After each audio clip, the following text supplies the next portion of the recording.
रख लें। अल्हम्दुलिल्लाह रब्बिल आलमीन, सलात वस्सलाम अला रसूलिहिन नबील करीम व अला आलिहि व अस्हाबिहि अजमाइन। अल्हम्दुलिल्लाहिल्लज़ी हदाना लिहाज़ा व मा कुन्ना लिनहतदिया लौला अन हदानल्लाह। रब्बिश्रह ली सदरी व यस्सिर ली अमरी वाहलुल उक़दतम मिन लिसानी यफ़क़हू क़ौली। आमीन या रब्बुल आलमीन। कल हमने सूरह निसा की आयत 11 था 14 किया था। अब मैं आपको बताऊंगा आज कि पहले जो आयत 11 में सारे हिस्से हैं वो किसकी वजह से हैं, और फिर 12 के हिस्से किस वजह से हैं, कौन से ताल्लुक की बिना पर सरदार बनता है आदमी, और फिर उसके बाद 13 और 14 को दोबारा खोल के बयान करूंगा। अच्छा, अब सबसे पहले आइए आयत नंबर 11 पर। सर जी जी, इसकी रिकॉर्डिंग नहीं आ सकती? रिकॉर्डिंग लाइन पड़ी हुई है भाई। जी सर बिल्कुल आई हुई है, कल मैंने देखी है, ये आपकी हुई हुई है रिकॉर्डिंग, हाँ, आई लेकिन हुई देखिए है, ना, पढ़ सकते हैं वहां पे। आपको हर लेक्चर के बाद आधे घंटे के बाद ये वो होती है रिकॉर्डिंग, आप ले सकते हैं। ठीक है, जज़ाकल्लाह। अच्छा, अब सुने बड़े गौर से। पहला मेरा सवाल ये है कि जायदाद की तकसीम से पहले क्या चीजें जरूरी हैं, जल्दी बताएं। कर्ज की अदायगी, वसीयत की अदायगी, और अगर अगर शौहर का इंतकाल है तो उसके बीवी के मेहर की अदायगी, ये फर्ज है। बहुत उम्दा, बहुत उम्दा। 3 चीजें हमारी बहन ने बताई हैं। एक है कर्ज, और वो भी कर्ज होगा जो उसने अगर अदा नहीं किया अपना मेहर, तो वो वक्त जायदाद से तकसीम करने से पहले मेहर भी देना होगा, जो कर्ज है नंबर 2 वो भी देना होगा। नंबर 3, अगर कोई वसीयत की है जायज वसीयत तो वो भी देनी होगी। इसके बाद मीरास तकसीम होगी। बात क्लियर है? अब हम नंबर 1 क्या था बताया आपने? नंबर 1, अगर उसने शादी के वक्त मेहर अदा नहीं किया तो बीवी को मेहर उसकी जो उसने मुकर्रर किया था, जो उसने नहीं दिया, वो उसकी जायदाद से दिया जाएगा पहले इसके कि वो तकसीम हो। अब बात समझ आ गई? जी सर, जज़ाकल्लाह खैर। अच्छा, अब आइए, एक और असूल है मीरास की तकसीम में, वो भला क्या है? अगर सिर्फ लड़कियां हों तो 2/3 का हिस्सा होगा। नहीं, मेन उसूल जो ये है कि अगर मरने वाला की जायदाद जब तकसीम होगी, लड़की का 1 हिस्सा होगा और लड़के के 2 हिस्से होंगे। ये अच्छी तरह नोट कर लें कि लड़के को 2 हिस्से मिलेंगे और लड़की को 1 हिस्सा मिलेगा। अब पहले है हक वल्दियत के एतबार से, जो आयत 12 है ना, उसमें वालिद होने के हक से जो हिस्सेदार हैं उनका सारी तफसील आपके सामने आएगी। और आयत 12 में हक ज़ौजियत है कि जिन वो मियाँ बीवी के होने के नाते से जो रिश्ते हैं उनके हकूक जो हैं वो वहां बताए गए हैं, और आयत 12 में हक वल्दियत है, ताकि आपको पता हो कि ये हिस्सेदार बन रहे हैं वल्दियत के एतबार से और ये हिस्सेदार बन रहे हैं ज़ौजियत के एतबार से। ज़ौजियत, जी। अच्छा, अब बड़े गौर से सुनिए। हक वल्दियत में पहले बात आई है कि अगर लड़कियां 2 से ज्यादा हों, ये मैं आप आयत 12 का एक पॉइंट बता रहा हूं आपको, तो 2 से ज्यादा लड़कियां हों तो इनका हिस्सा 2/3 होगा। क्या मतलब है کہ 2 یا 2 سے زیادہ لڑکیاں ہوں تو ان کے لیے مال کا 2/3 حصہ جو اس نے چھوڑا ہے وہ ان 2 یا 2 سے زیادہ لڑکیوں کو تقسیم ہوگا.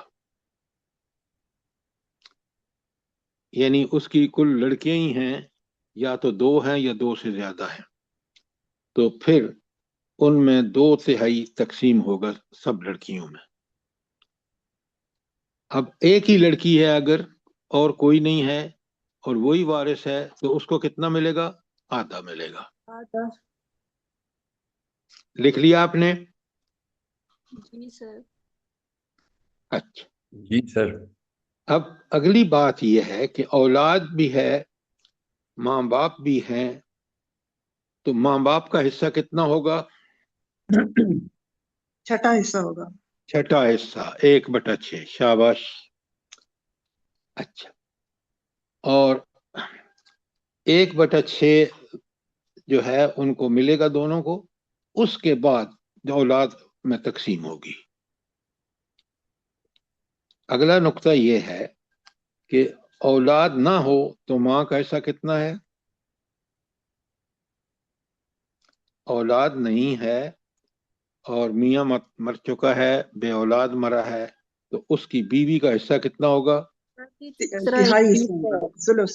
تہائی. 1/3. 1/3 ہوگا. باقی اس کے وارثوں میں جو بھائی بہن وغیرہ ہیں ان کو تقسیم ہوگا. اس کے بعد اچھا، اگر بھائی ہوں، جو بندہ مر گیا ہے اس کے بھائی موجود ہیں، تو ماں کا حصہ 1/3 سے کم ہو کر کتنا رہ جائے گا؟ جی سر جی اگر میت کے بہن بھائی ہوں جی جی، تو ماں کا چھٹا حصہ ہے.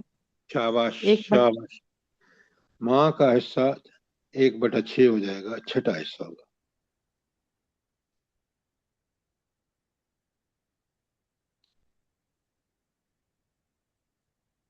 اب یہ بات اچھی طرح یاد رکھیں کہ یہ حصے کس نے مقرر کیے ہیں؟ اللہ تعالیٰ نے. اللہ تعالیٰ نے. اور اللہ تعالیٰ کون ہے؟ اگر اس رشتے کے حوالے سے دیکھیں تو وہ ہمارا خالق، مالک، رازق اور حاکم ہے. لہذا اسی کی ان چیزوں کے بارے میں جو حکم دے رہا ہے وہ ہمیں قیامت کے دن اس کا صحیح جواب دینا ہوگا. لہذا یہاں آخر میں بتا دیا صاف کہ یہ حصے اللہ کی طرف سے مقرر ہیں اور تم پابند ہو، چاہے کتنا ہی معاشرے میں فساد ہو. مومن جو ہے، جس کو اللہ پر ایمان ہے، وہ انہی کے مطابق اپنی اس کی میراث اسی کے حساب سے تقسیم کی جائے گی. اگر کسی نے بھی ڈنڈی ماری ہے، کسی نے بھی قبضہ کیا ہے، کسی نے بھی مال، تو اللہ قیامت کے دن اس کو ضرور بے ضرور سزا دے گا.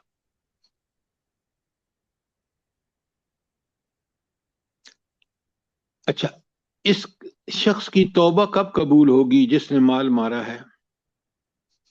جب تک وہ تقسیم صحیح نہیں کر لے گا، حصے داروں کو حصہ نہیں دے لے گا. توبہ بھی کرے، اور بالکل آپ نے ٹھیک کہا نادر بھائی کہ وہ اس کو پوری طرح تک جو ڈنڈی ماری ہے اس کو ان وارثوں میں دوبارہ تقسیم کر کے اللہ سے معافیاں مانگے، پھر اس کی توبہ قبول ہوگی. اگر وہ مال پہ قبضہ کر کے اس کی نمازیں، روزے، حج، زکوٰۃ، کیونکہ اس نے رزق حرام کا ہو گیا ہے، کوئی چیز قبول نہیں ہوگی. ذرا نوٹ کریں کتنا بڑا جرم ہے. سر جی اگر باپ مر گیا اور نہیں کیا تو جو بڑا بیٹا ہوگا اس کا حق ہوگا، فرض ہوگا کہ وہ یہ صحیح کر کے تقسیم کرے. سرتاج صاحبہ، اصل بات یہ ہے کہ یہ حکومت کا فرض ہے کہ اگر کوئی شکایت ہوتی ہے، اس کی گڑبڑ ہوتی ہے، یہاں تو بڑا لڑکا قابو کر دیتا ہے اور کوئی پوچھنے والا نہیں ہے. جی ہاں، اگر یہ سب وارثوں کا کام ہے کہ اس کو عذاب سے بچانے کے لیے وہ سارے کے سارے مل کر اسی کو بنیاد بنا کے جو اس آیت کے احکامات ہیں وہ اس کو تقسیم کرے. اس کا مطلب ہے کہ سب کو اپنے حقوق کا علم ہونا چاہیے. بالکل، بہت ضروری ہے. بالکل آپ ٹھیک کہہ رہی ہیں، لیکن مجھے یہ بتائیں نا، ہم اس قرآن کو تو پڑھتے نہیں ہیں. نہ ہم خود پڑھتے ہیں، نہ ہمارے حکمران پڑھتے ہیں، نہ یہ قرآن نافذ ہے، تو لہذا ظلم اور اس کی انتہا ہو رہی ہے، اور حکومت بجائے اس کے کہ وہ خوش کر رہے کافروں کو، طاغوت کو، اس کا کام یہ ہے کہ وہ سب سے پہلے اس بات کی گارنٹی کرے کہ دین in true sense and spirit نافذ ہے۔ یہ دیکھیں کون ہے بات سمجھ آ گئی؟ جزاک اللہ۔ اچھا، ایک ایک چیز کو سمجھیے تاکہ ہم خود بھی سمجھیں اور دوسروں کو سمجھا سکیں۔ یہ تو تھا بات حق ولدیت کے اعتبار سے۔ اب حق زوجیت کے اعتبار سے کہ ایک شخص مر گیا ہے، وہ شادی شدہ تھا اور اس کی اولاد نہیں ہے، تو پہلے خاتون کی بات کرتے ہیں کیونکہ آیت میں خاتون کا پہلا ذکر ہے۔ تو وہ مر گئی ہے اور اولاد نہیں ہے، تو خاوند کا حصہ کتنا ہوگا؟ آدھا ہاں، حصہ۔ شاباش، 1/2 حصہ میاں کو ملے گا اگر اس عورت کی اولاد نہیں ہے۔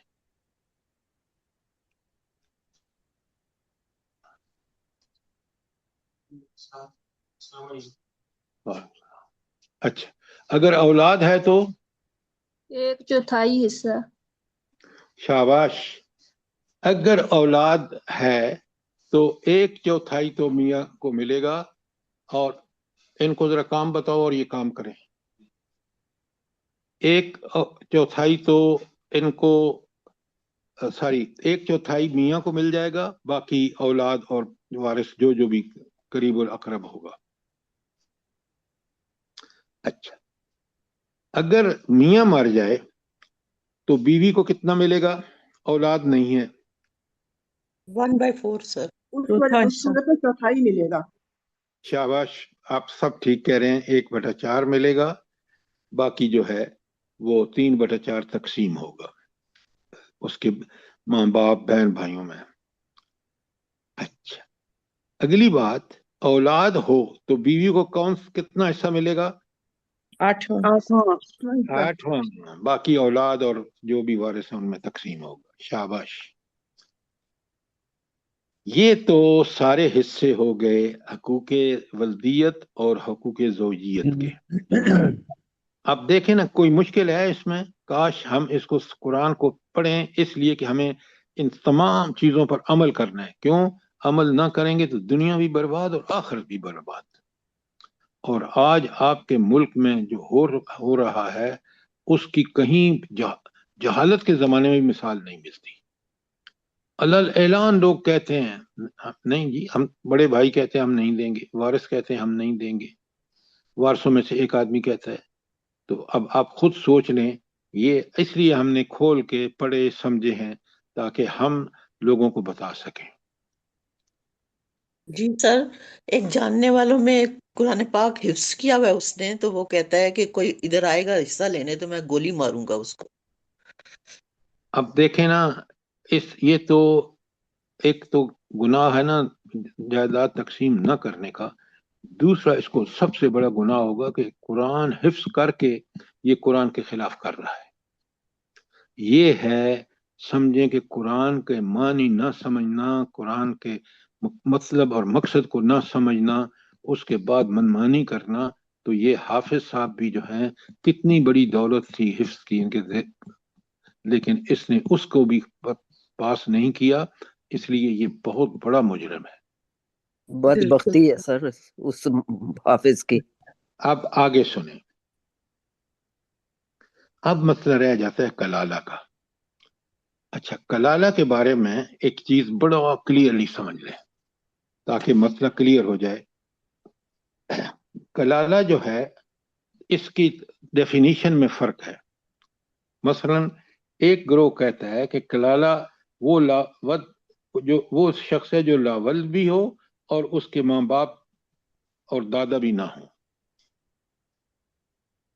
گویا نہ باپ کی طرف سے کوئی رشتہ داری باقی ہے، اولاد بھی نہیں ہے، تو ایسا شخص کو کلالہ کہا گیا۔ ایک صحابہ میں سے ایک گروہ کی رائے یہ تھی۔ اور دوسرے کی رائے یہ تھی کہ محض لاولد مرنے والے آدمی کو کلالہ کہا جاتا ہے، یعنی اس کے کلالہ صرف اس کی اولاد نہیں ہے، باقی اس کے ماں باپ بھی زندہ ہیں، دادا بھی زندہ ہے، وغیرہ وغیرہ۔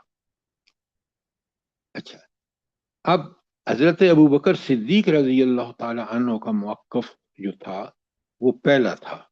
وہ کیا ہے کہ کلالہ وہ شخص ہے جو نہ تو اس کے اولاد ہے اور نہ اس کے ماں باپ اور دادا بھائی سب ساری، باپ بھی زندہ ہے، بھائی بھی ظاہر زندہ ہوں گے، اور اس کے دادا بھی زندہ ہے۔ اچھا، اب یہاں ایک آیت، اس آیت میں پھر اس کا جو حصہ رہ گیا تھا اس کو کلیئر کر دیا گیا آیت 176 اسی صورت کی، نساء کی۔ اچھا، اب یہاں اب آپ دیکھیں تو کلالہ کے اگر اس جہاں جو ذکر آیا ہے کہ کلالہ کے اگر صرف ایک بہن ہے تو اس کا آدھا حصہ ہے، اور اگر دو ہیں تو دونوں کو 2/3، اور اگر بھائی بہنیں دونوں ہیں تو مرد کا حصہ عورت سے دگنا ہوگا، عورت کا حصہ، ہاں مرد کا حصہ عورت سے دگنا ہوگا۔ یہ تقسیم ہوگی جو یہاں بتائی گئی ہے۔ اچھا، لیکن آگے چل کے آیت 176 میں بتا دیا گیا ہے کہ ایک تو اخیافی بھائی ہیں، اور ان کو اخیافی بھائی بہن کون سے ہوتے ہیں؟ جن کی جی ماں ایک ہوتی ہے سر، مائیں ایک ماں ہوتی ہیں سر جی، اور باپ مختلف ہوتے ہیں۔ باپ الگ۔ مائیں نہیں، ماں ایک ہوتی ہے۔ مائیں ایک کیا جی مطلب جی ہے؟ جی، ماں ماں ایک ہوتی ہے۔ اچھا، شوہر الگ الگ ہوتی ہیں۔ تو ان کو تو ملے گا، ایسے اخیافی بہن بھائی کا حکم یہ ہے کہ اگر صرف ایک بھائی یا بہن ہو تو اسے 1/6 ملے گا، یہ وہاں بتا دیا۔ اور 2 یا 2 سے زیادہ بہن بھائی ہوں تو 1/3 میں وہ سب برابر کے شریک ہوں گے۔ برابر کا مطلب ہے کہ ان کو عورت کو مرد سے آدھا نہیں بلکہ برابر برابر سب میں تقسیم ہوگا۔ اچھا، واضح رہے کہ اخیافی بہن بھائی اس صورت میں حصہ پاتے ہیں جبکہ میت کے نہ اولاد ہو اور نہ باپ زندہ ہو۔ یہ آج ہم نے اس کو پھر سٹیپ بائی سٹیپ ڈسکس کر لیا ہے۔ اللہ تعالیٰ مجھے بھی اور آپ کو ان تمام چیزوں پر عمل کرنے کی توفیق عطا فرمائے۔ آمین ثم آمین۔ رزق کے بارے میں ایک بات یاد رکھیں، آپ آج دیکھ لیں، ہر زمانے میں دیکھ لیں، جس شخص نے اس قرآن کے مطابق عمل کیا ہے نا، وہ اللہ تعالیٰ اس کے رازق تو وہی ہے نا، وہ ساری ضروریات پوری کرتا ہے، اور حلال سے جو چاہتا ہے اس کی حلال سے پوری ہوتی ہیں، اور جو حرام سے چاہتا ہے اسے حرام اللہ تعالیٰ اس کو ڈیل دے دیتا ہے۔ کیوں؟ اس کے لیے آخرت میں کوئی اجر نہیں ہے۔ لہذا اب آپ کے ذمہ ہے، آپ نے دیکھ لیا کہ سب سے بڑی بات جو ہے وہ ہے انہی اینڈ کی آیات میں 13-14 میں، ہاں، اللہ تعالیٰ فرماتے ہیں کہ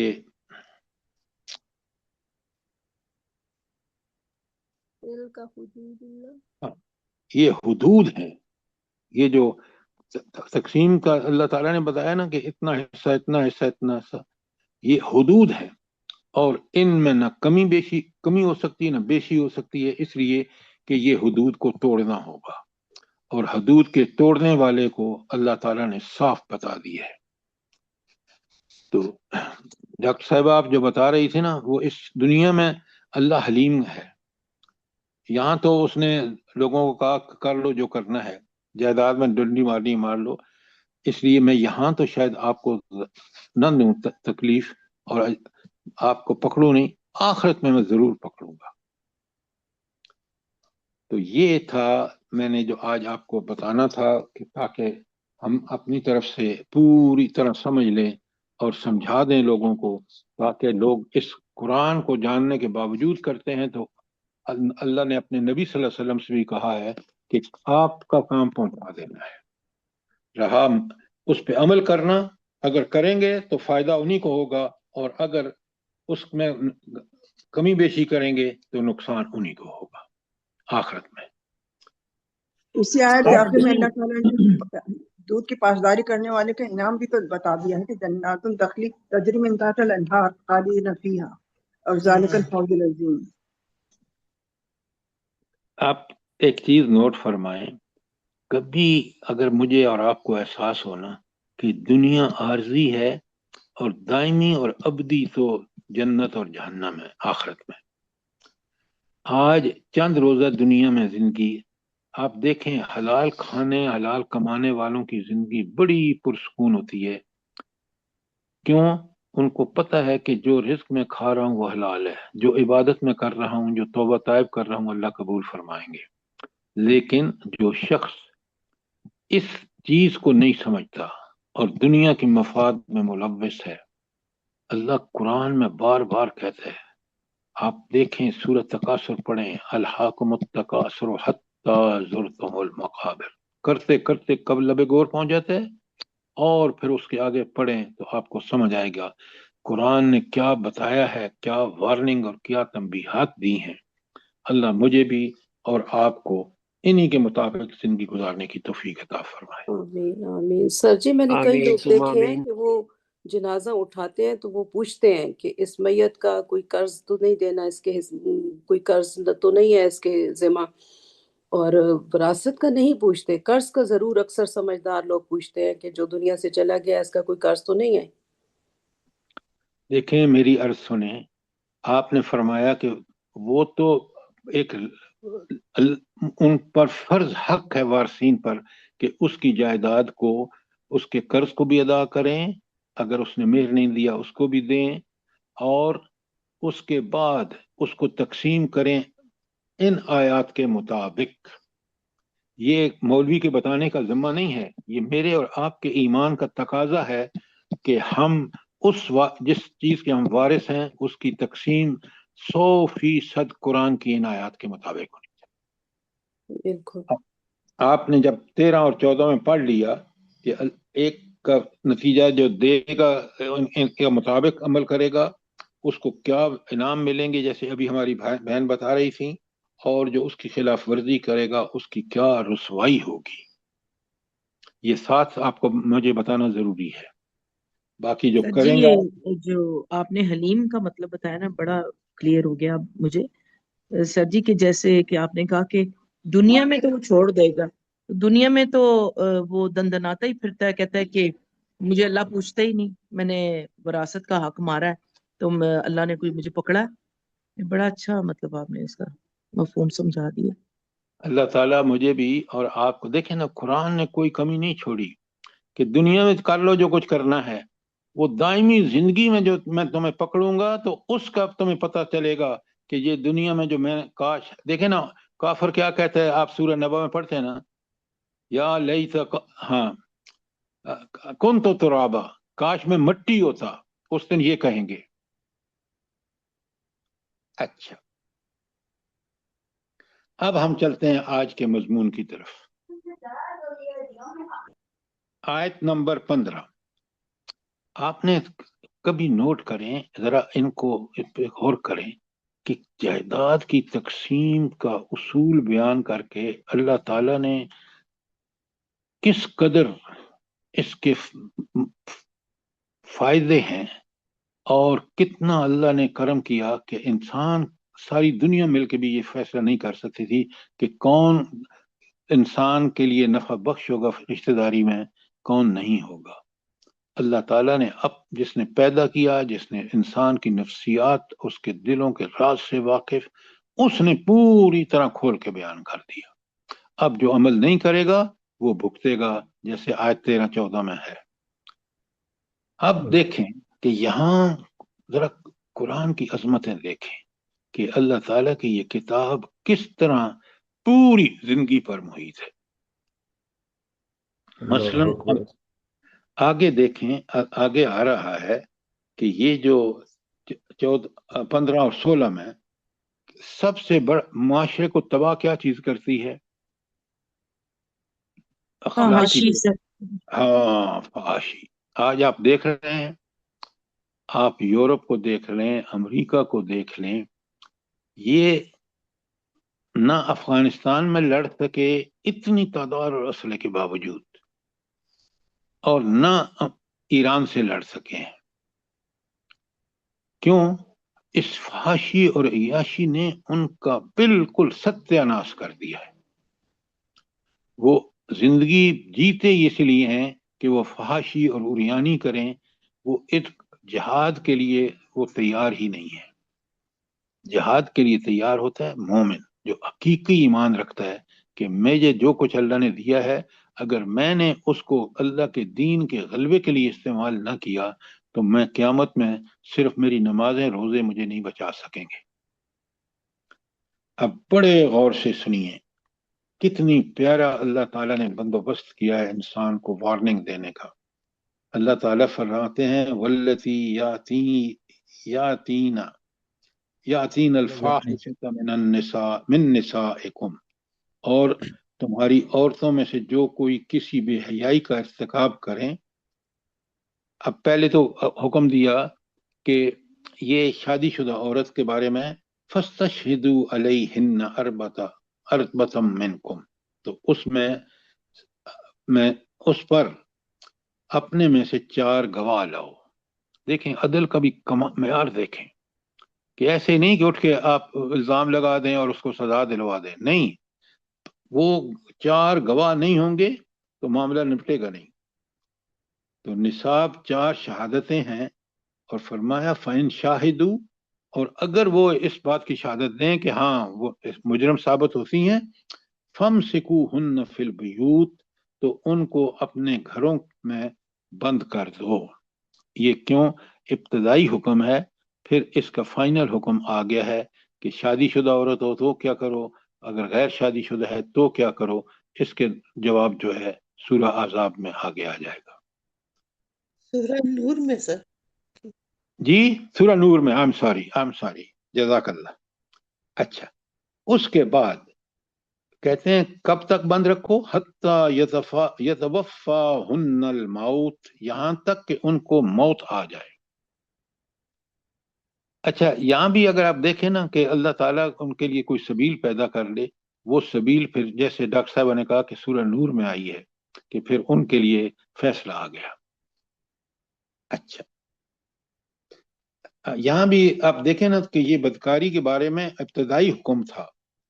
इसके बाद सूरह नूर की आयत 24 में हुक्म आ गया कि बदकारी करने वाले मर्द और औरत दोनों को 100 कोड़े लगाए जाएं। मालूम होता है कि यहाँ ऐसी लड़कियों या औरतों का तज़किरा है जो मुसलमानों में से थीं, मगर इनका बदकारी का मामला किसी गैर मुस्लिम मर्द से हो गया जो इस्लामी माशरे के दबाव में नहीं है। ऐसी औरतों के मुतल्लिक ये हिदायत फरमाई गई कि उन्हें ता हुक्म सानी घरों के अंदर महबूस रखा जाए। जितना इस दीन ने माशरे को पाक रखने के लिए अहकामात दिए ना, किसी दीन में नहीं रही है। आप देखें अहकामात मौजूद हैं यहूदियत और नसरानियत में, लेकिन कोई अमल नहीं करता। आप जाके उन मुल्कों में देख लें, आप देखेंगे कि बेहयाई और फहाशी और उरियानी इतनी आम है कि इंसान इसमें गुमराही में बहुत दूर निकल गया है। आपको अब तो हमारे अपने मुल्क में यही कुछ है, बेहयाई और उरियानी इतनी फैल गई है, फहाशी इतनी फैल गई है, अल्लाह जाने कि घर से भी कोई नहीं रोक रहा, और बाहर तो खैर कुछ रोकने का है ही नहीं, सवाल ही पैदा नहीं होता। सर मखलूत मजालिस में कुरान पढ़े हुए लोग भी नंगे सर और खुले बालों बिल्कुल, वाले हाँ, नजर बिल्कुल। आते हैं सर। अब तो बड़ा दुपट्टे तो है ही अजीब नहीं, है अब तो है ही नंगे सर, अब तो दुपट्टे रहे ही नहीं। जी। देखिए, जिस तरह हर चीज जो है वो अंडे बच्चे देती है ना, नेकी भी अंडे बच्चे देती है, बुराई बेशक। भी। नेकी आपके घर को संवारती है, बेहयाई और बुराई आपको और आपके घर को उजाड़ती भी है और आपको बेसुकून भी करती है। लिहाजा ये चीजें जब आप कुरान से दूरी अख्तियार करेंगे, आज आपका सारा मसला सिर्फ और सिर्फ कुरान से दूरी है। اگر ہم اس قرآن توبہ طائب ہو کے قرآن کی طرف آ جائیں، آپ یقین مانیں کہ آپ وہ سکون دیکھیں گے جو کہیں دنیا میں آپ نے نہیں دیکھا۔ لہذا اللہ تعالیٰ فرما رہے ہیں صاف کہ اس سر وقت بالکل دیکھیں صحیح کہہ رہے ہیں۔ کتنی سخت سزا دی ہے کہ جو یہ کرے اس کو گھر میں بند کر دو، اور جہاں بند کب تک رکھو؟ جب تک اس کو موت نہ آ جائے۔ ذرا دیکھیں کس اللہ طرح معاشرے کو پاک کرنے کے لیے سخت سزائیں دی ہیں۔ اچھا، اس کے بعد آگے فرمایا فَإِن تَابَا وَأَصْلَحَا، اگر وہ توبہ کر لیں اور اصلاح کر لیں، شرط آگے اصلاح بڑی اہم شرط ہے، فَأَعْرِضُوا عَنْهُمَا، تو پھر ان دونوں کو چھوڑ دو۔ ان اللہ کان توابا رحیما، بڑی پیاری مثال اللہ تعالیٰ نے فرمائی کہ دیکھیں اللہ تعالیٰ بھی تو توبہ قبول کرنے والا اور رحم کرنے والا ہے۔ اللہ تعالیٰ کس کی توبہ قبول کرتا ہے اور کس پر رحم فرماتا ہے؟ جلدی بتائیں۔ جو سچی توبہ توبہ کرنے کرے جو اور سچی اصلاح توبہ کرے۔ کر لیتا ہے اور جو آگے سچی توبہ کرتا ہے خلوص نیت سے اور پھر دوبارہ اپنی اصلاح کر لیتا ہے۔ ہاں، تو وہاں بھی کہا کہ اگر اللہ کا یہ طریقہ ہے، اور اللہ تعالیٰ دیکھیں نا، اس نے انسان کو پیدا کیا، اللہ کے قربان جائیے، اس کو پتا ہے کہ انسان میں کمزوریاں ہیں، لیکن اگر اس کمزوری سے اس سے کوئی گناہ سرزد ہو جائے اور فوراً توبہ کر لے اور اپنی اصلاح کر لے، اللہ معاف کر دیتا ہے۔ سر جی یہاں ایک سوال ہے کہ اس کی توبہ مطلب اس کو سزا ملے گی، وہ جو جیسے رجم کی سزا ہے وہ دے کے اس کے بعد کہ یہ ہے کہ اللہ تعالیٰ کہ اسے چھوڑ دو، آگے آ رہا نا فَأَعْرِضُوا عَنْهُمَا، تو اس میں چھوڑ دو۔ دیکھیں تو اگر ایک منٹ، اس کے رجم کی سزا ہو گئی اس کو، وہ تو رجم تو یہ ہے نا کہ آپ اس کو مار مار کے، پتھر مار مار کے مار دیں۔ اب اس نے توبہ نہیں کی تو وہ کیسے چھوٹے گا اللہ کے ہاں؟ دیکھیں نا، وہ تو یہ ہے کہ خود انسان اس گناہ کے فوراً بعد توبہ کر کے اپنی اصلاح کر لے، پھر اللہ تعالیٰ معاف کر سکتا ہے اور کرتا ہے۔ لیکن اگر اس نے توبہ ہی نہیں کی اور اس جرم کی سزا دنیا میں ملی لیکن توبہ نہیں کی، تو کیسے چھوٹے گا؟ سر جی ان کا کہنے کا یہ مقصد ہے اگر وہ توبہ کر لیں تو پھر بھی سزا دی جائے گی کہ نہیں؟ دیکھیں میری عرض سنیں، اگر تو آپ کو پتہ چل گیا کہ اس حد جاری ہونے سے پہلے کہ اس نے توبہ بھی کر لی اور اصلاح بھی کر لی، پھر آپ معاف کر دیں۔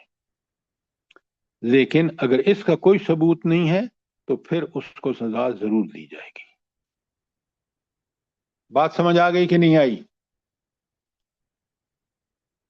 آگے توبہ کی بات صاف بتا دی، سنیں آیت 17 میں کس طرح اللہ تعالیٰ نے فرمایا انما التوبۃ علی اللہ للذین یعملون السوء بجہالہ، اللہ کے ذمے ہے توبہ قبول کرنا ایسے لوگوں کی جو کوئی بری حرکت کر بیٹھتے ہیں جہالت میں اور نادانی میں، ثم یتوبون من قریب، پھر جلد ہی توبہ کر لیتے ہیں۔ یہ ہے آپ بڑی شرائط کلیئرلی کہ توبہ کا دروازہ کن کے لیے کھلا ہے؟ جو اپنی اصلاح چاہتے ہیں۔ جو شخص توبہ کر کے پھر وہی کرے، وہ اس کی کوئی توبہ نہیں ہے، وہ اپنے اس توبہ کے اللہ کی جو اجازت ہے اس کا ناجائز فائدہ اٹھا رہا ہے۔ بالکل بس صاف بتا دیا کہ گناہ کیا جہالت میں، جذبات غالب آ گئے، کوئی بری حرکت کر دی، برا کام کر دیا، رشوت لے لی، فوراً توبہ کرے، رشوت کو واپس کرے، توبہ کرے فوراً، اور آئندہ نہ لینے کا عزم کر کے نہ لے، پھر اس کی توبہ قبول ہوگی۔ اب بات سمجھ آئی کہ نہیں آئی؟ اللہ کہتے ہیں اگر یہ حرکت ہوگی کہ فوراً گناہ کے فوراً بعد جہالت میں ہوا توبہ کی، فَأُولَئِكَ يَتُوبُ اللَّهُ عَلَيْهِمْ، تو یہی وہ لوگ ہیں جن کی توبہ اللہ قبول کرتا ہے۔ سر جی یہ کیوں؟ ہر گناہ کے لیے ہے نا کہ جو بھی کوئی گناہ سرزد ہو جائے اور پکی سچی توبہ کر لے اور ہر برائی کو چھوڑ دے تو اللہ تعالیٰ غفور الرحیم ہے۔ اچھا، ابھی میڈم آپ بالکل ٹھیک کہہ رہی ہیں، مجھے یہ بتائیں کہ ابھی آپ نے پڑھا ہے جائیداد کی تقسیم، جی تو وہاں توبہ کب قبول ہوگی؟ جب جو वारसों اس نے حصہ مارا ہے وہ حصہ جی وارثوں کو واپس کر کے پھر اصلاح اپنی اس گناہ کو حقوق العباد کو دور کر کے پھر توبہ کرے تو قبول ہوگی. جی جزاک اللہ. اسی طرح جس طرح جن کی غیبت کی ہے ان کے لیے ان سے معافی مانگیں گے یا اللہ سے معافی مانگیں گے صرف؟ دیکھیں جہاں انسانوں کے ساتھ آپ نے زیادتی کی ہے اس زیادتی کا ازالہ اسی وقت ہوگا جب آپ ان انسانوں سے معافی مانگیں گے تو پھر اللہ قبول کرے گا. اللہ نے بتا دیا. اچھا آگے جو صفت آئی ہے نا اللہ کی وَقَانَ سر جی ایک اللَّهُ. سوال، سر جی پلیز، وہ سر جی میں یہ پوچھنے لگی تھی کہ جیسے جائیداد نہیں دی تو بعد میں مطلب اس کے کرایہ بھی کھاتا رہا جس نے ہڑپ کی ہوئی تھی، اور بعد میں جب اس کو کسی وقت میں خیال آ جاتا ہے دینے کا تو وہ سارا پیچھے سے جو کچھ اس نے کھایا اس جائیداد سے اس کا بھی وہ پھر حق جو بنے گا وہ دے گا اچھا آپ مجھے یہ بتائیں شریعت کی روح کیا کہتی ہے؟ جلدی سر جی بتائیں. شریعت کی تو روح یہی کہتی ہے کہ جو کچھ اس نے پیچھے بالکل کھا دے لی گا، وہ ہاں اسے بھی جو دے گا. سارا کا بالکل سارا واپس کرے گا. دیکھیں نا وہ جو کرایہ کھاتا رہا ہے اس میں جو حصہ تھا وہ حصہ جب تک ان کو نہیں دے گا اس تاریخ سے لے کر اب تک تو اللہ تعالیٰ معاف نہیں کرے گا. اچھا اب آگے چلتے ہیں. دیکھیں اللہ کی جو صفات آتی ہیں نا وہ سب سے بڑی چیز ہے. وَقَانَ اللَّهُ عَلِيمًا حَكِيمًا. وہ اللہ کی حکمت یہ تھی کہ اس معاملے میں تم سے امتحان تھا اور رہا معاملہ کہ اللہ کو کتنا پتہ ہے. اللہ علیم ہے، العلیم ہے، وہ دلوں کے بھید اور نیتوں اور عمل سے پوری طرح واقف ہے. لکھوا بھی دیا ہے اس نے، اور وہ جب قیامت کے دن آپ کے سامنے آئے گا تو آپ تو یہ علیمن حکیمہ کو ذرا سمجھیں. اب سنیں قرآن کتنا اس کا دوسرا پہلو بھی رکھتے تھے. وَلَيْسَتِ التَّوْبَةُ لِلَّذِينَ يَعْمَلُونَ السَّيِّئَاتِ. اور ایسے لوگوں کا کوئی حق نہیں ہے توبہ کا جو برے کام کے لیے برے کام کرتے چلے جاتے ہوں. یعنی کیا کہ حرام خوریاں کرتے رہتے ہیں، عیش و عشرت اڑاتے رہتے ہیں. حتیٰ یہاں تک اذا حضر احدہم الموت، جب اس کو موت اس کے سامنے آتی ہے، قال انی تبت الآن، اس وقت وہ کہتا ہے ہاں میں نے توبہ کی. او بھائی جب تم نے موت آ گئی ہے اس سے پہلے تو توبہ کی نہیں. جب وقت اللہ تعالیٰ نے مہلت لی اب تم گناہ کرنے کے بعد موت آ گئی ہے تو توبہ کر رہے ہو. اللہ کہتے ہیں کہ ان کی توبہ ہرگز قبول نہیں ہوگی. فرعون کی مثال ہے سر، جی فرعون کی مثال ہے، جب ڈوبنے لگا تو اس وقت توبہ کر ہاں بالکل آپ نے ٹھیک کہنے لگا. میں اب سنیں اس کے الفاظ پہ غور کریں. کہتے ہیں میں موسیٰ کے رب پر ایمان لایا.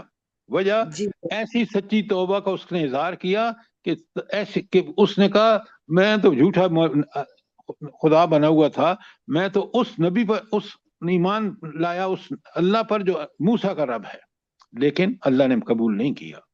یہ اللہ کی سنت ہے اور میں اور آپ اس کو اچھی طرح سمجھیں اور اس میں کسی ڈنڈی مارنے کی ضرورت نہیں ہے. جتنی جلدی ہو سکے ہم اپنی توبہ کر کے اصلاح کریں. سر جی اس آیت سے تو ظاہر ہوتا ہے کہ ہر وقت توبہ کرتے رہنا چاہیے اور گناہوں سے بچنا چاہیے. ہمیں کیا وقت پتہ ہے کہ ہمیں کس وقت موت آ جائے. یہ آپ نے بالکل ٹھیک کہا اور یہی نبی کریم صلی اللہ علیہ وآلہ وسلم کا معمول تھا. حالانکہ ان سے کوئی گناہ نہیں ہوتے تھے لیکن ایک سٹنگ میں محفل میں وہ 100 سے زیادہ مرتبہ توبہ کرتے تھے. بالکل جی آپ سر. نے ٹھیک کہا. بالکل. اللہ تعالیٰ فرماتے ہیں اولئک اعتدنا لہم عذابا علیما. نہیں ساری اوپر تھوڑا سا رہ گیا ہے. وللذین یموتون وہم کفار. ایک تو ان کی توبہ نہیں قبول ہوتی جو پہلے کہا اس میں آیت 18 میں کون سے لوگ جو موت کے وقت برائیاں کر کر کے مسلسل کرتے رہتے ہیں اور موت کے وقت کہتے ہیں. دوسرا اللہ کہتے ہیں وللذین یموتون وہم کفار، اور دوسرے وہ لوگ جن کو ان کی توبہ قبول نہیں ہوتی جو کفر کی حالت میں مر گیا. اولئک اعتدنا لہم عذابا علیما. ایسے لوگوں کے لیے تو ہم نے دردناک عذاب تیار کر رکھا ہے. अब دیکھیں मुझे سر और आप کیسا انجام اللہ پاک نے بتا دیا ہے نا کہ کیسا कितना हौलनाक अंजाम है। ہولناک عذاب نا. अल्लाह ताला हमें माफ रखे। अब देख लें तो जैसे अभी हमारी बहन कह रही थी कि फौरन तौबा करनी चाहिए और हर आन और हर वक्त तौबा करते रहना चाहिए, ये मोमिन का मामूल होना चाहिए। अच्छा अब ولا تموتن الا وانتم مسلمون. अच्छा अब आप देखें कि कुरान, जरा इस नोट करें, ये सिर्फ पर्सनल इंस्ट्रक्शंस नहीं है बल्कि पूरे माशरे को पाक करने का सिलसिला है जो इस कुरान और इस इस्लाम में मौजूद है, क्योंकि ये अल्लाह का भेजा हुआ दीन, अल्लाह का भेजा हुआ कुरान है, तो हम इस पे कारबंद रहें। आगे आयत 19 में फरमाया या अय्युहल्लज़ीना आमनू। अब देखें कितना उस जमाने में एक बहुत बड़ा मसला था। मसला ये था कि इधर कोई बंदा मरा और वारसों ने फौरन उसकी जायद पाकदाद पर तो कब्जा किया ही किया, उसकी बीवी पर भी कब्जा कर लिया। अल्लाह फरमाते हैं या अय्युहल्लज़ीना आमनू, ऐ वो लोगो जो ईमान लायो, ला यहिल्लु लकुम अन तरसुन निसा कुरहा, करहा, तुम्हारे लिए जायज नहीं कि तुम औरतों को जबरदस्ती विरासत में ले लो। ये है अहले ईमान को हुक्म। और उस वक्त आपको पता है अरबों के अंदर जहालत की कोई इंतहा नहीं थी और वो काम करते थे जिसका कोई दीन इब्राहिमी में सिरे से जवाज ही नहीं था, जहालत की वजह से। तो अब उनसे कहा जा रहा है कि तुम जबरदस्ती मत उनको अपनी विरासत समझो। देखें औरत को जो हकूक इस्लाम ने दिए हैं ना, ये क्या देंगी आपकी जो तंजीमें हैं, वुमेन लिबरेशन मूवमेंट, और वो आप जरा कुरान पढ़ें, कुरान को समझें कि किस कदर कुरान ने इज्जत का मुकाम दिया है, चाहे वो माँ हो, चाहे बेटी हो, चाहे कमजोर औरत हो। आप देख रहे हैं, पीछे आप पढ़ के आए हैं। ये है इस्लाम की खूबसूरती, ये है इस्लाम का कमाल और हुस्न। काश मैं और आप ये समझें। इन्होंने, पता है, ये जो तंजीमें जो है जैसे वो लिबरेशन मूवमेंट है, इन्होंने तो औरत को सरे बाजार रुसवा किया है। मैं जब इसको पढ़ता हूँ ना कुरान को, मैं देखता हूँ कि अल्लाह ने कितनी, देखें, behसियत माँ उसके पाँव के नीचे जन्नत रख दी। अल्लाह अकबर, बेशक। बेटी इसमें को जिस अन्निसा में जिस क्या बीवी के अलावा बेटियां भी शामिल होंगी? क्या मतलब भाई, वो अंतर जब निसा, इसमें वो क्या आप बीवी? पीछे, नादरा भाभी आप पीछे पढ़ के आई हैं कि किस तरह वो यतीम बच्चियों के साथ सलूक करते थे। सारी तफसील आपके सामने है, कुरान ने कोई छोड़ी नहीं है चीज। लेकिन आप देखें कि जितनी ये दुनिया की मूवमेंट है औरत के हकूक दिलवाने वाली, इन्होंने जितना औरत को रुसवा किया है, मैं समझता हूं कि किसी और चीज ने रुसवा नहीं किया। अब वो अपने हकूक के सड़कों पर खड़ी हैं। भाई कुरान पढ़ो, ईमान लाओ अल्लाह पर, इसके मुताबिक जिंदगी गुजारो, ये पाकीज़ा तरीन जिंदगी है। सर किसी उनको और हकूक दिलवाने का कोई नहीं इनका होता, आप जैसे फरमा रहे हैं, उनका इंटरेस्ट है, वेस्टेड इंटरेस्ट होते हैं, औरत को रुसवा करना, उसको बाजार की जीनत बनाना और पता नहीं क्या क्या खराफात हैं। कोई हकूक दिलवाने का नहीं है। जज़ाकल्लाह जज़ाकल्लाह, बिल्कुल आपने ठीक फरमाया। अब देखें कुरान की ब्यूटी, मैं और आप पढ़े ना तो इसको समझें तो फिर समझ के देखेंगे ये दुनिया के कानून क्या है और अल्लाह ताला का कानून कितना पाक साफ है। तो यहाँ फरमाया 19 आयत 19 में या अय्युहल्लज़ीना आमनू, ऐ वो लोगो जो ईमान लाए हो, ला यहिल्लु लकुम अन तरसुन निसा करहा, कि तुम्हारे लिए जायज नहीं कि तुम औरतों को जबरदस्ती विरासत में ले लो। और फरमाया वला तादिलू हुन्ना लितज़हबू बिबाज़ मा आतैतुमूहुन, और ना ये जायज है तुम्हारे लिए कि तुम उन्हें रोके रखो ताकि तुम इनसे अपने माल वापस लो, इसका कुछ हिस्सा जो कुछ तुमने उनको दे दिया है। अल्लाह अकबर। अल्लाह कहते हैं औरत को अगर उसका मियाँ इंतकाल कर गया है वो आज़ाद है, तुम्हें कोई रुकावट नहीं डालनी उसको, अगर वो दीन के मुताबिक जो भी अमल करते हैं वो उसका हक है। और फिर उसके बाद कि जो कुछ तुमने उसको दे रखा है, मेहर है या कोई भी तोहफे दिए हैं, उसमें से कोई चीज वापस लेने का तुम्हें कोई हक नहीं है। जो वजह कुरान ने बताई है ना, कमाल की वजह है, कमाल की वजह है। जरा आप देखें कि अल्लाह ताला फरमाते हैं कि तुमने तो उस वक्त बड़े खुशियों से, चाव से और सारे नखरे उठाए, तो हाँ एक के में आप उनको तंग कर सकते हैं, इल्ला अन यातीना बिफाहिशतिन मुबय्यिना। हाँ, अगर वो सरी बदकारी की मुर्तकिब हों तो तुम्हें उनको तंग करने का हक है। क्यों? उन्होंने हद से तजावज किया, उस तजावज के नतीजे में आप उन सख्ती कर सकते हैं, उनसे मुतालबा कर सकते हैं कि तुमने ये गंदगी की है, तुम्हारा हमारा माल वापस करो, वगैरह वगैरह। तो अगर सरी हरामकारी का फेल सरजद हो गया हो और इस पर उसे कोई सजा दी जाए, जैसे कि ऊपर फाजू हुमा का लफ्ज आया ना ऊपर आयत में, कि इजाजत देता है, इसके बगैर ज्यादती करना जायज नहीं। खास तौर पर अगर नीयत ये हो कि मैं इसके मेहर वापस ले लूं, ये इंतहाई कमीनगी है। वजह यह है कि आपने उस औरत के साथ एक बड़ा खुशगवार वक्त गुजारा है। हुक्म क्या है औरतों का? देखें हुकूक कैसे दिए अल्लाह ने, वआशिरूहुन्ना बिल मारूफ, और औरतों के साथ अच्छे तरीके पर माशरत अख्तियार करो, यानी इनके साथ भले तरीके पर खुश उसलूबी से, नेकी और रास्ती के साथ गुजर बसर करो। कोई हक दे सकता है ये जो अल्लाह ने दिया है, अगर हम जो हमारे ईमान का हिस्सा है? आगे अल्लाह फरमाते हैं फ़इन करिहतुमूहुन्ना, अल्लाह अकबर, ये है मोमिन को अल्लाह की जो नसीहत, जो मोमिन।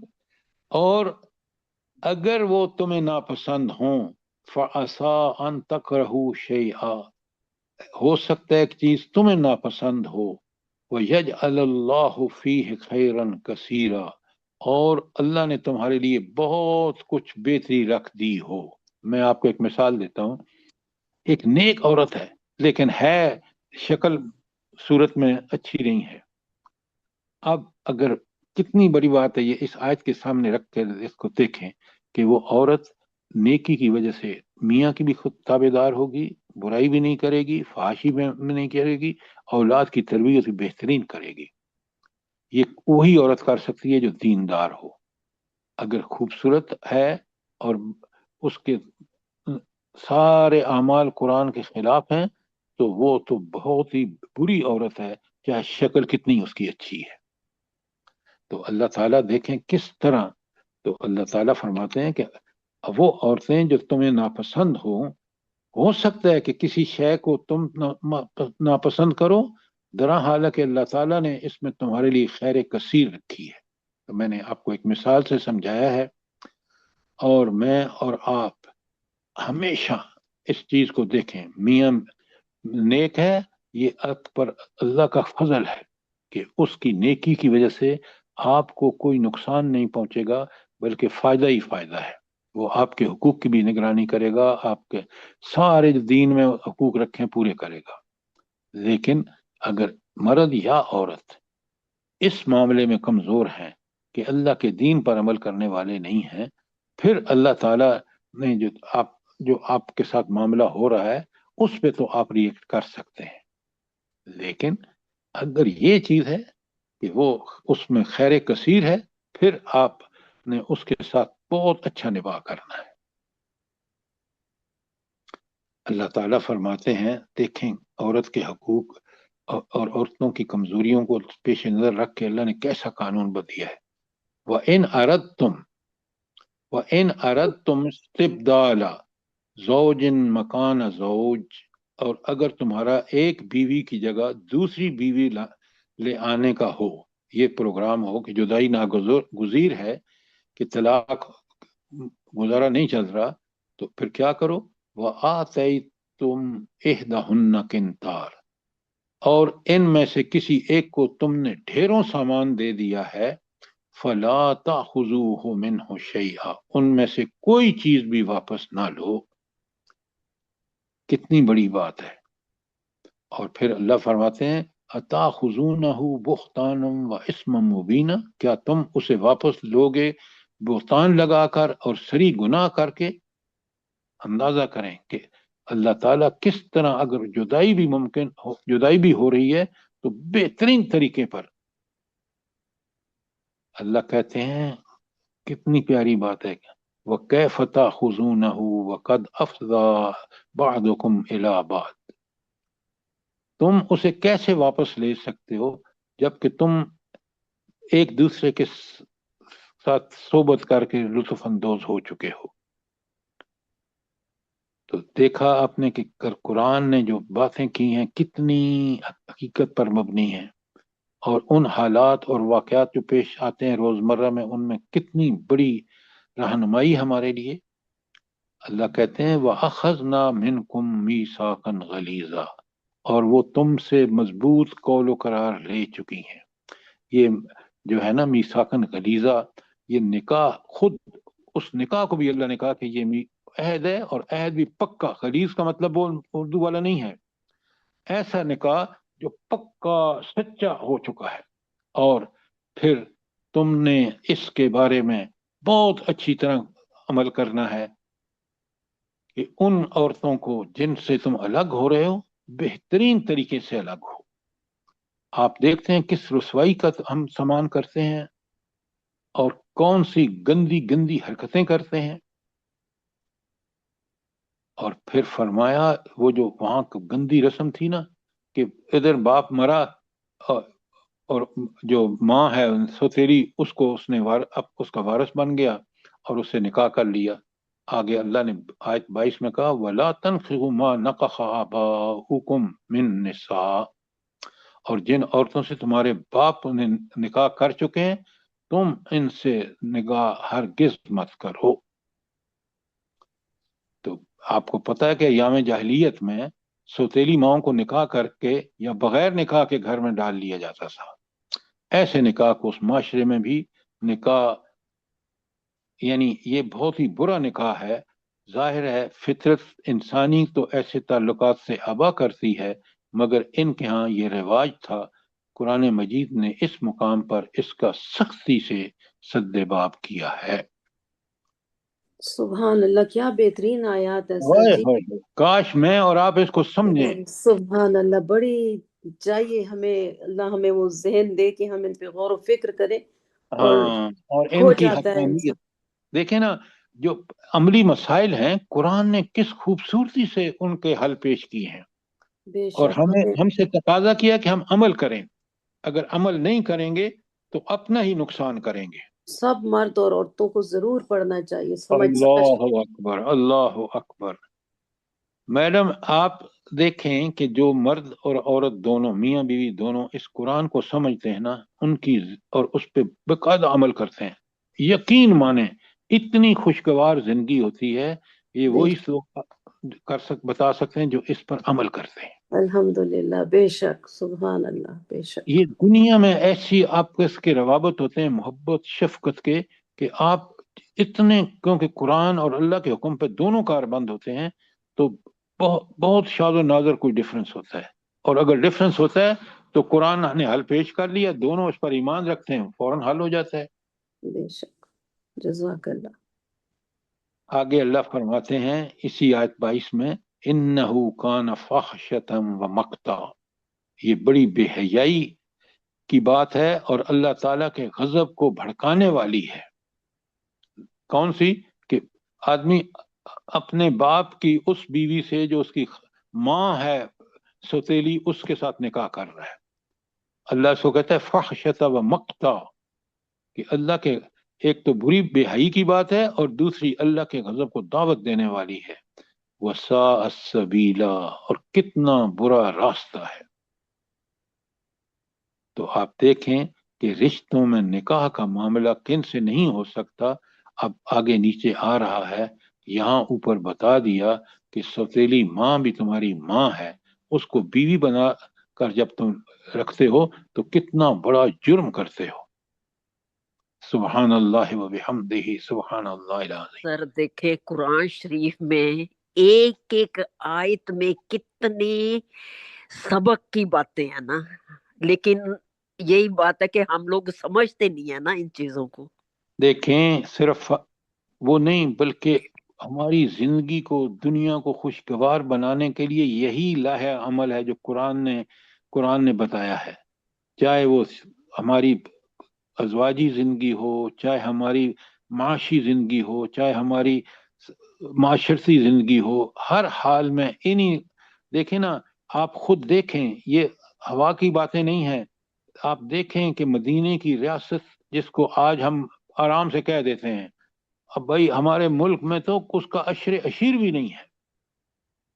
तो जब ये कुरान नाफिज था तो आप देखें, सहाबा और साबियात के सीरत व किरदार देखें, अखलाक देखें, मामलात देखें, उनकी नमाजें और रोजे देखें, इबादत देखें। काश आज भी मुसलमानों का अगर ये लाहे अमल होता, कुरान से हिदायत लेते ना, आज इतने जलील ना होते जितना आज मुसलमान हो रहा है। आप देखें, कुफर और इस्लाम की जंग ईरान लड़ रहा है,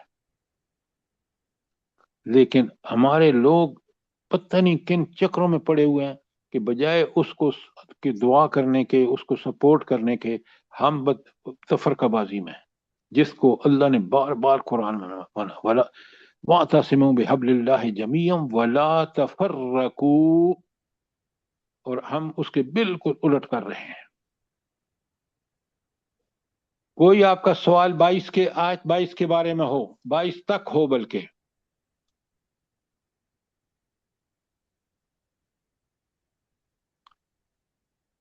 बात बिल्कुल क्लियर हो गई है आप? जी फरमाएं। सर जी, ये जो पीछे आयत नंबर 16 थी ना, तो इसमें वल्ला जानी की जो बात थी, तो ये 2 मर्दों के लिए सीखा हाँ, है ना, जानी? ये अगर वो काम करें तो उनके लिए बिल्कुल ठीक है, जज़ाकल्लाह। इसलिए थोड़ी अरबी आप सीख लेना, तो फिर आप इन जमीरों से, हा मर्द के लिए है और हिया औरत के लिए है, हुन्ना औरत के लिए है, हम और मर्दों के लिए है। तो थोड़ी सी अरबी आप जरूर सीखें, मेरी आपसे गुजारिश है। जी सर जी। अच्छा, अब 3 मिनट बाकी हैं, लेकिन अगला मजमून जो है वो बड़ा जबरदस्त मजमून है कि आयत 23 से, जिसमें वो औरतें जिनसे निकाह किसी हालत में नहीं हो सकता उसका हुक्म है। ये इंशाल्लाह कल करूंगा, ताकि हम इसको पूरी तरह, काफी बड़ी आयत है, और इसमें कि इन औरतों को से निकाह को अल्लाह ने मना क्यों किया है, इसलिए कि इसमें भी उन औरतों की इज्जत और नामूस का पूरा लिहाज, मुकाम मर्तबे का पूरा लिहाज रखा गया है। देखे ना इंशाल्लाह आप, सर, अल्लाह पाक आपको भी हिम्मत तौफीक दे और हम सबको इसको समझने की, जो ये सिलसिला चल रहा है, इसको समझने की तौफीक दे परवरदिगार। मैडम आप बिल्कुल ठीक कह रही हैं। अगर हमने इसको न समझा, इसके मुताबिक जिंदगी न गुजारी, तो अल्लाह ताला को किस तरह फेस करेंगे क़यामत के दिन। अल्लाह ताला मुझे भी और आपको भी इसकी तौफीक अता फरमाए कि हम इस कुरान को समझें। ये बरहक निज़ाम ही हमारे जिंदगी, दुनिया को भी बेहतर बना सकता है और आखिरत को भी। आमीन सुम्मा आमीन। रब्बना तकब्बल मिन्ना इन्नका अंतस समीउल अलीम व तुब अलैना इन्नका अंतत तव्वाबुर रहीम। जज़ाकल्लाह। आमीन सुम्मा आमीन, जज़ाकल्लाह खैर। अल्लाह पाक आपको भी सेहत तंदुरुस्ती वाली जिंदगी दे और हम लोग सभी आपके साथ ही इसी तरह जुड़े रहें। और अल्लाह पाक हम लोगों का ये बैठना और हम लोगों के ये इबादतों को, तौबा को कबूल फरमा ले परवरदिगार। उसके घर में किसी चीज की कमी नहीं है। जो बीमार हैं उनको सेहत तंदुरुस्ती वाली जिंदगी दे, उनके लिए आसानियां फरमाए, और जो इस दुनिया से रुखसत हो गए हैं उनकी आगे की मंजिलें आसान करे, और हम लोगों की औलादों को नेक करे, दीन के रास्ते पे चलने वाला बनाए, और हम लोगों को खुद भी दीन को और कुरान को और शरीयत को समझने की तौफीक दे, और हम लोगों के ये बैठना 1 घंटे को अल्लाह पाक इतनी बरकतों और रहमतों से नवाजे, सब सब बहन भाइयों को, हम लोगों के औलादों को नेक करे परवरदिगार, और आमीन दीन के रास्ते पे चलने वाला बनाए।